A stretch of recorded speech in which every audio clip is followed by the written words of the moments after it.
Salut à tous et bienvenue dans ce nouveau tuto emoji où je vais vous montrer comment dessiner Alita de Battle Angel Alita. Pour commencer, on va faire un cercle.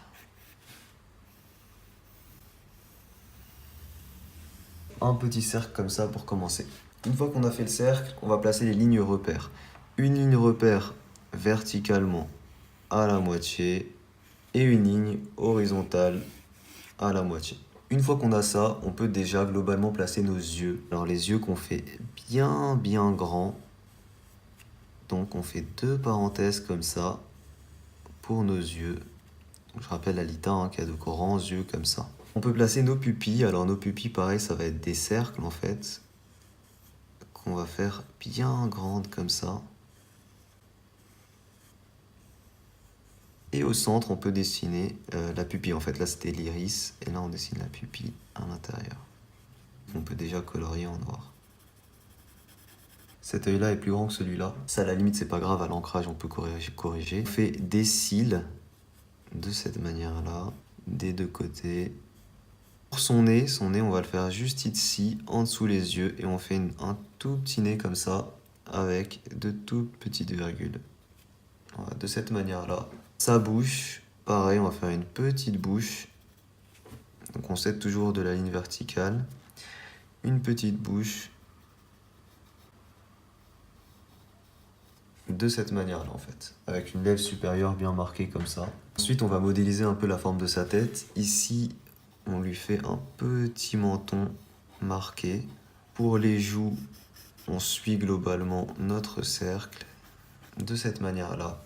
Et ici, les deux points, on va couper ici notre visage pour rejoindre les cheveux qui seront à peu près ici. On est à peu près au tiers supérieur, quoi. Pour sa coupe, en fait, on va partir sur une coupe avec des cheveux assez courts. De cette manière-là. Et ici, on suit globalement notre cercle légèrement de façon plus externe, en fait. Alors, pour affiner un tout petit peu le visage, ici, on peut faire nos cheveux qui viennent un peu plus ici vers le dedans. Ici également. Ok, on est déjà bon pour le croquis au crayon, on peut passer à l'ancrage. Et pour l'ancrage, j'utilise un Sakura 0,45 mm.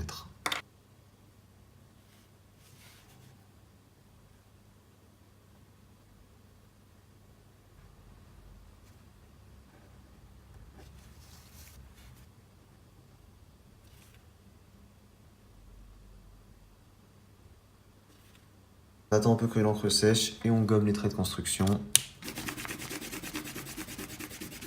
Ensuite, j'utilise un feutre noir Papermate et je vous rappelle que mon matériel de dessin est disponible en description.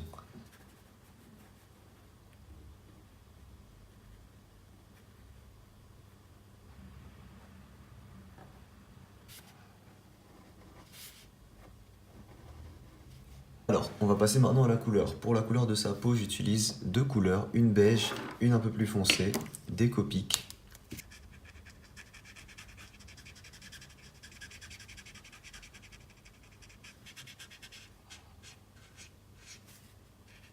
Ensuite, j'utilise un Copic du coup plus foncé pour l'ombre.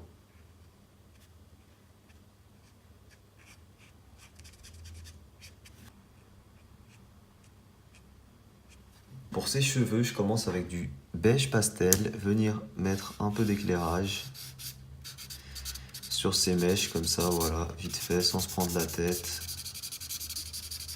Ensuite, j'utilise un marron, du coup la Chestnut Brown pour les cheveux.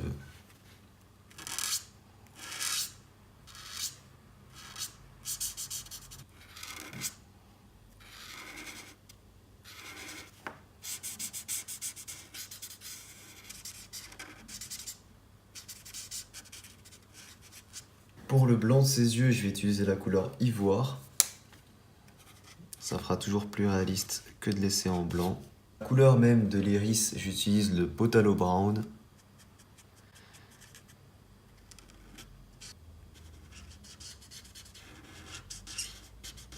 On n'hésite pas à revenir ici, bien délimiter le reflet avec un stylo à gel blanc. J'utilise également du rose beige pour venir apporter un peu de texture dans les yeux. Et voilà pour la petite Alita en version emoji, j'espère qu'elle vous plaît, je la trouve super mignonne. Si jamais c'est le cas, n'hésitez pas à laisser un petit pouce bleu. Dites-moi en commentaire vos idées de personnages pour les prochains tutos. Merci à tous d'avoir regardé la vidéo, moi je vous dis à très vite pour une prochaine. Ciao tout le monde.